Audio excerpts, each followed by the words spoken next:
Geneva കരാർ പരാജയപ്പെട്ടാൽ Israel ഇറാനെ ആക്രമിക്കുമെന്ന് വിലയിരുത്തപ്പെടുന്നു. രാഷ്ട്രീയ നിരീക്ഷകരാണ് വളരെ പ്രാധാന്യമുള്ള ഒരു റിപ്പോർട്ട് ഇപ്പോൾ പുറത്തുവിട്ടിരിക്കുന്നത്. അപ്രതീക്ഷിതമായിരിക്കുന്ന ഒരു ആക്രമണം ഉണ്ടാവുക അത് ഇസ്രായേലിൻ്റെ ഭാഗത്തു നിന്നായിരിക്കും. അമേരിക്കയല്ല ആദ്യഘട്ടത്തിൽ ആക്രമിക്കുക.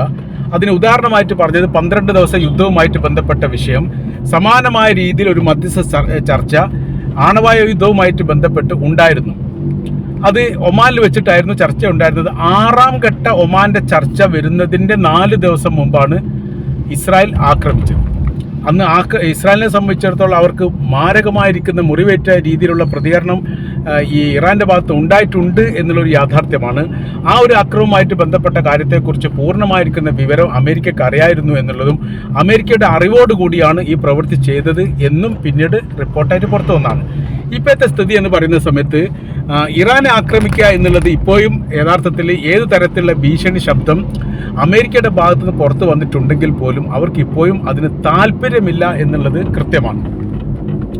കാര്യം എന്ന് പറഞ്ഞാൽ അതിനുശേഷമുള്ള ദുരന്ത ഫലത്തെക്കുറിച്ച് ഒരു വിലയിരുത്താൻ വേണ്ടിയിട്ട് യഥാർത്ഥത്തിൽ അമേരിക്കക്ക് സാധിക്കുന്നില്ല എന്നുള്ളതാണ് അതിൻ്റെ പ്രധാനമായിരിക്കുന്ന കാരണം. അപ്പോൾ ഇസ്രായേലിനെ സംബന്ധിച്ചിടത്തോളം അവിടെ 2-3 വിഷയങ്ങളുണ്ട്. ഒന്ന്, ഇറാന്റെ ഭീഷണി നിലനിൽക്കുന്നത് രാഷ്ട്രീയപരമായ രീതിയിൽ ഇസ്രായേൽ പ്രധാനമന്ത്രി നെതന്യാഹുവിൻ്റെ നിലനിൽപ്പിനെ അത് സാരമായിട്ട് ബാധിക്കുന്നു. രണ്ടാമത്തേത്, 3ലധികം ക്രിമിനൽ കേസിലെ പ്രതിസ്ഥാനത്തുള്ള ആളാണ് നെതന്യാഹു. യുദ്ധം അവസാനിച്ചാൽ അറസ്റ്റ് ചെയ്യാൻ സാധ്യതയുണ്ട് എന്നുള്ളതും അറസ്റ്റ് ചെയ്ത് കഴിഞ്ഞാൽ പിന്നീട് ജയിലിൽ കിടക്കേണ്ട ഒരു സ്ഥിതി ഉണ്ട് എന്നൊരു കാര്യം അവിടുത്തെ രാഷ്ട്രീയ വൃത്തങ്ങൾ കൃത്യമായ രീതിയിൽ പുറത്തുവിട്ടതാണ്. അപ്പോൾ അങ്ങനെ വരുന്ന സമയത്ത് മറ്റൊരു വിഷയം അതിൽ വരുന്നത്, പിന്നീട് ഒരിക്കൽ പോലും ഇസ്രായേലിൻ്റെ പ്രധാനമന്ത്രിയായിട്ട് നെതന്യാഹു മാറുകയില്ല എന്നുള്ളത് വളരെ കൃത്യമാണ്. ഈ ഒരു രീതി വെച്ച് നോക്കുന്ന സമയത്ത് രാഷ്ട്രീയമായ രീതിയിലുള്ള ഇടപെടൽ അല്ലെങ്കിൽ രാഷ്ട്രീയപരമായ രീതിയിലുള്ള ഇസ്രായേലിൻ്റെ വിജയത്തിന് വേണ്ടിയുള്ള പ്രവർത്തനം, ഇതാണ് സജീവമാക്കാൻ വേണ്ടിയിട്ട് ഇസ്രായേൽ തീരുമാനിക്കുന്നത്. അപ്പോൾ അമേരിക്ക ഏത് തരത്തിലാണെങ്കിലും ഇസ്രായേൽ ഒരു പ്രവർത്തനം ചെയ്താൽ അതിന് തെറ്റാണെങ്കിലും ശരിയാണെങ്കിലും കൂട്ടുനിൽക്കും. തെറ്റാണെങ്കിൽ എന്ന് പറഞ്ഞാൽ തെറ്റ് മാത്രമേ മറ്റുള്ള ലോകരാജ്യത്തിൻ്റെ കാഴ്ചപ്പാടിൽ എല്ലാ കാലത്തും ഇസ്രായേൽ ചെയ്തിട്ടുള്ളൂ. അതിന് 100% പിന്തുണ അമേരിക്ക നൽകാറുമുണ്ട്. ഇതിനും അങ്ങനെ തന്നെയാണ്.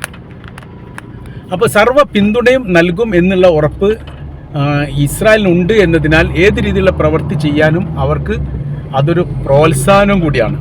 അപ്പോൾ ജനീവ കരാറുമായിട്ട് ബന്ധപ്പെട്ട് 2 രീതിയിൽ ഇതിനെ നമുക്ക് വിലയിരുത്താൻ വേണ്ടി പറ്റും. ഒന്ന്, ജനീവ കരാർ അവസാനിച്ച് കഴിഞ്ഞാൽ അത് ഒരു കൃത്യതയോടുകൂടി ഒരു തീരുമാനത്തിലെത്താൻ വേണ്ടി സാധിച്ചിട്ടില്ലെങ്കിലും യുദ്ധമൊന്നും ഇവിടെ വരാൻ വേണ്ടി പോകുന്നില്ല. അഥവാ അമേരിക്ക ആദ്യഘട്ടത്തിൽ ഇറാനെ ആക്രമിക്കാൻ പോകുന്നില്ല എന്ന് ചുരുക്കം. എന്നാൽ ഇസ്രായേലുമായിട്ട് ബന്ധപ്പെട്ട വിഷയത്തിൽ അതിന് സാധ്യത ഉണ്ട് എന്ന് വിലയിരുത്തുന്നു. അത് ഇറാൻ്റെ ഇൻ്റലിജൻസ് റിപ്പോർട്ടും അതിനൊരു സാധ്യതകൾ പറയുന്നു. കാര്യം എന്ന് പറയുന്നത്, ഒരു പക്ഷേ ഇസ്രായേൽ ആക്രമിക്കാൻ സാധ്യതയുണ്ട് എന്നുള്ളതാണ്. ചില രഹസ്യ റിപ്പോർട്ടിൻ്റെ അടിസ്ഥാനത്തിലും അത് സ്ഥിരീകരിക്കപ്പെട്ടിട്ടുണ്ട്. എന്നാൽ ഔദ്യോഗികപരമായ രീതിയിൽ ഇസ്രായേൽ തങ്ങളത് ചെയ്യുമെന്ന് ഇതുവരെ പറഞ്ഞിട്ടില്ല. വലിയ രീതിയിലുള്ള നിരീക്ഷണങ്ങളും പരീക്ഷണങ്ങളും ഇറാൻ്റെ അതിർത്തി കേന്ദ്രീകരിച്ചുകൊണ്ട് ഇറാൻ്റെ സൈനികർ ഇപ്പം തന്നെ ആരംഭിച്ചിട്ടുണ്ട്. കാര്യം എന്ന് പറഞ്ഞാൽ അപ്പം തിരിച്ചടിക്കുക എന്നുള്ളതാണ്. ഇറാൻ്റെ ആത്മീയ നേതാവ് ആയത്തുള്ള അലി ഖംനായി ഈ വിഷയവുമായിട്ട് ബന്ധപ്പെട്ട് സൈനികർക്ക് നേരിട്ട് നിർദ്ദേശം നൽകിയിരിക്കുന്നു. കാര്യം രാജ്യത്തിന് നേരെ ഏതെങ്കിലും തരത്തിലൊരു ആക്രമണം ശത്രുപക്ഷത്തിന് ഉണ്ടാവുകയാണെങ്കിൽ ഞങ്ങളെ പ്രതീക്ഷിക്കേണ്ട കാര്യമില്ല, അതായത് ഉത്തരവിന് വേണ്ടി കാക്കേണ്ട കാര്യമില്ല. സൈനികർക്ക് അതിന് പൂർണ്ണമായിരിക്കുന്ന അധികാരം നൽകിയ തരത്തിലുള്ള റിപ്പോർട്ടും പുറത്തു വന്നു. അപ്പോൾ യുദ്ധമല്ലാതെ മറ്റൊരു പോംവഴികൾ ഇല്ല എന്നുള്ളിടത്തേക്ക് തന്നെ കാര്യം എത്തുന്നു. അപ്പോൾ ഇപ്പോൾ ഈ വെനിസുലൻ കടൽ തീരത്തുണ്ടായിരുന്ന അമേരിക്കയുടെ യുദ്ധക്കപ്പൽ ഇപ്പോൾ മെഡിറ്ററേനിയൻ കടലിലേക്ക് വന്നുകൊണ്ടിരിക്കുകയാണ്.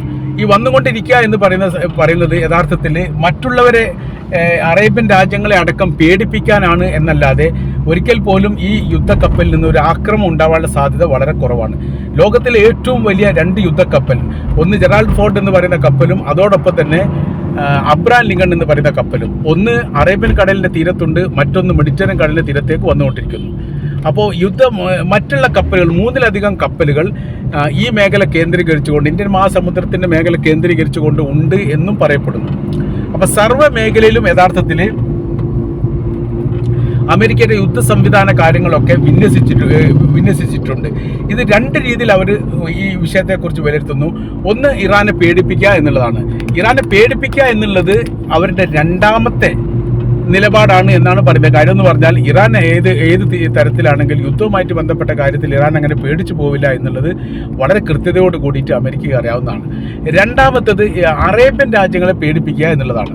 അറേബ്യൻ രാജ്യങ്ങൾ എന്ന് പറഞ്ഞാൽ ഏകദേശം പൂർണ്ണമായ രീതിയിൽ ഇപ്പോഴും ഇറാന് പിന്തുണ നൽകുന്ന രീതിയിലുള്ള സമീപനമാണുള്ളത്. അമേരിക്കയിൽ നിന്ന് അകന്ന് നിൽക്കുന്നത്, നിങ്ങൾക്ക് വലിയ ക്ഷീണം ഉണ്ടാവും, നിങ്ങൾ ഞങ്ങളോടൊപ്പം നിൽക്കണം, ഞങ്ങളോടൊപ്പം ചേർന്ന് നിന്നുകൊണ്ട് എന്ത് ചെയ്യണം, ശത്രുവായിരിക്കുന്ന ഇറാനെതിരെ സഹകരിക്കണം എന്ന് പലതരത്തിലുള്ള റിപ്പോർട്ടും പലതരത്തിലുള്ള നിലപാടും ഈ വിഷയവുമായിട്ട് ബന്ധപ്പെട്ട് അമേരിക്ക പറഞ്ഞിട്ടുണ്ട്. പക്ഷേ അത് പൂർണ്ണമായ രീതിയിൽ ഉൾക്കൊള്ളാൻ വേണ്ടിയിട്ട് ഈ അറേബ്യൻ രാജ്യങ്ങൾക്ക് സാധിച്ചിട്ടില്ല. കാരണം ഖത്തറുമായിട്ട് ബന്ധപ്പെട്ട വിഷയം, ഖത്തറിനെ ഇസ്രായേൽ ആക്രമിച്ചത് പൂർണ്ണമായ രീതിയിൽ അമേരിക്കയുടെ അനുവാദത്തോടു കൂടിയും സമ്മതത്തോടു കൂടിയുമാണ് എന്ന് തെളിഞ്ഞതിൻ്റെ അടിസ്ഥാനത്തിൽ പൂർണ്ണമായ രീതിയിൽ അവരെ ഉൾക്കൊള്ളുക എന്നുള്ളത് അറേബ്യൻ രാജ്യങ്ങളെ സംബന്ധിച്ചിടത്തോളം അവർക്ക് പ്രയാസമാണ്.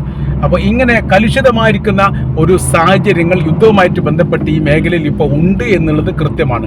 ഏത് തരത്തിൽ അതിനെക്കുറിച്ച് ഒരു കൃത്യതയോടുകൂടി പറയാൻ വേണ്ടി സാധിക്കുന്നില്ല. കാര്യം യുദ്ധവുമായിട്ട് ബന്ധപ്പെട്ട കാര്യമായതുകൊണ്ട് തന്നെ എല്ലാ രാജ്യങ്ങളും അവരുടേതായിരിക്കുന്ന കൃത്യമായിരിക്കുന്ന നയങ്ങളും നിലപാടുകളൊന്നും പുറത്തുവിടുന്നില്ല.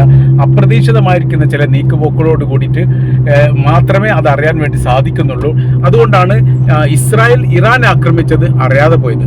അതുകൊണ്ടാണ് ഇറാന്റെ തിരിച്ചടിയും അറിയാതെ പോയത്. ഇറാന്റെ തിരിച്ചടി രണ്ട് തരത്തിൽ. ഹൂത്തികളുമായിട്ട് ബന്ധപ്പെട്ട ഒരു വിഷയത്തെക്കുറിച്ച് അമേരിക്ക കൃത്യതയോടുകൂടി പറയുന്നുണ്ട്. അവരുടെ ചരിത്രത്തിൽ ആദ്യമായിട്ടാണ് ഇത്രയും മാരകമായിരിക്കുന്ന ഒരു ആക്രമണം ഒരു സൈനിക ട്രൂപ്പ്, ഒരു രാജ്യമല്ല, ഹൂത്തി വിമതർ എന്ന് പറയുന്നത് യമനിൽ പ്രവർത്തിക്കുന്ന സൈനിക ട്രൂപ്പാണ്, ഷിയ മിലിഷ വിഭാഗമാണ്.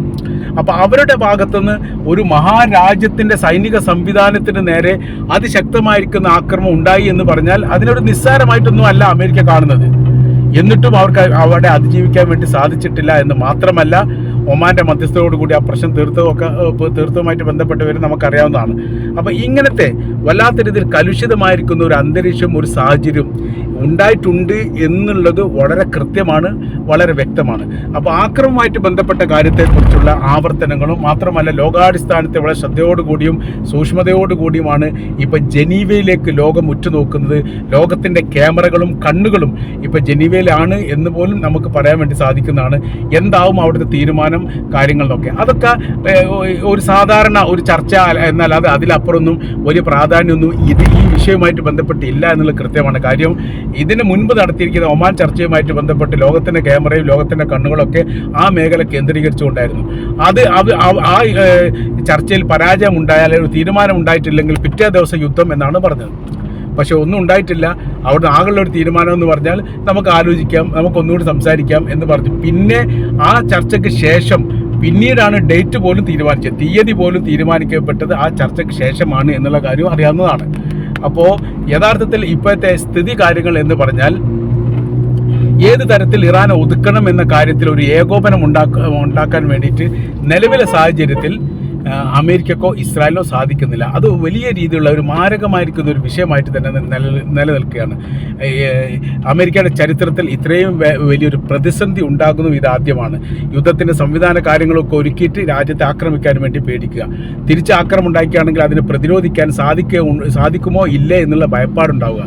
ഇത്തരം സാഹചര്യങ്ങളും സാധാരണഗതിയിൽ അമേരിക്കയെ സംബന്ധിച്ചിടത്തോളം ഉണ്ടാവാത്തതാണ്. അതിനുള്ള പ്രധാനമായിരിക്കുന്ന കാര്യം പറയുന്നത്, ഒരു രാജ്യത്തെ ആക്രമിക്കുന്നതുമായി ബന്ധപ്പെട്ട് ഈ അമേരിക്കയെ സംബന്ധിച്ചിടത്തോളം അമേരിക്ക ഒറ്റയ്ക്ക് ഒരു നിലപാടെടുക്കുന്നത് ഇതാദ്യമായിട്ടാണ്. എല്ലാ ഘട്ടത്തിലും ഏത് രാജ്യത്തെ ആക്രമിക്കുകയാണെങ്കിലും അവരുടെ സ്ഥിതി എന്ന് പറയുന്നത് നേതൃത്വം കൊടുക്കുക എന്നുള്ളത് മാത്രമാണ്. നേതൃത്വം കൊടുത്തതിന് ശേഷം പിന്നെന്ത് ചെയ്യുന്നു, അതിൻ്റെ എല്ലാ ക്രെഡിറ്റും അമേരിക്ക വാങ്ങിക്കൂട്ടുന്നു. മുൻപിൽ മാത്രം നിൽക്കുക, യുദ്ധം മറ്റുള്ളവരെ കൊണ്ട് ചെയ്യിക്കുന്ന ഒരു പ്രവൃത്തിയാണ് എല്ലാ കാലത്തും അമേരിക്ക ചെയ്യാറുള്ളത്. പക്ഷേ ഇറാൻ്റെ കാര്യത്തിൽ എല്ലാ രാജ്യങ്ങളും ഉൾവലിഞ്ഞു പോയി. ഒരു രാജ്യം പോലും യഥാർത്ഥത്തിൽ സപ്പോർട്ട് ചെയ്യുന്നില്ല. അങ്ങനെ ഒരു പ്രതിസന്ധി വന്ന സമയത്ത് അമേരിക്ക കുടുങ്ങിപ്പോയി. ഇതാണ് യഥാർത്ഥത്തിൽ ഇപ്പോൾ നടന്നിരിക്കുന്ന പ്രധാനമായിരിക്കുന്ന കാര്യം. ഇനിയിപ്പോൾ ഏത് തരത്തിൽ ഇതിനെ അതിജീവിക്കണം എന്ന കാര്യത്തിൽ ഒരു ഏകോപനം ഉണ്ടാക്കാൻ വേണ്ടിയിട്ട് അമേരിക്കക്കോ ഇസ്രായേലിനോ സാധിക്കയില്ല എന്നുള്ള കാര്യവും വളരെ കൃത്യമാണ്, വളരെ വ്യക്തമാണ്. അപ്പോൾ ഈ പ്രതിസന്ധി അതിജീവിക്കാനുള്ള ശ്രമമാണ് യഥാർത്ഥത്തിൽ നടത്തുന്നത്. ജനീവയിൽ നടക്കുന്ന ചർച്ചകളൊക്കെ ഇതിൻ്റെ വെറും ഒരു ഭാഗമാണ്, അല്ലെങ്കിൽ ഇതിൻ്റെ ഒരു നാടകത്തിൻ്റെ ഭാഗമാണ് എന്ന് മാത്രമേ നമ്മൾക്ക് ഈ വിഷയവുമായിട്ട് ബന്ധപ്പെട്ട് പറയാൻ വേണ്ടിയിട്ട് സാധിക്കുകയുള്ളൂ.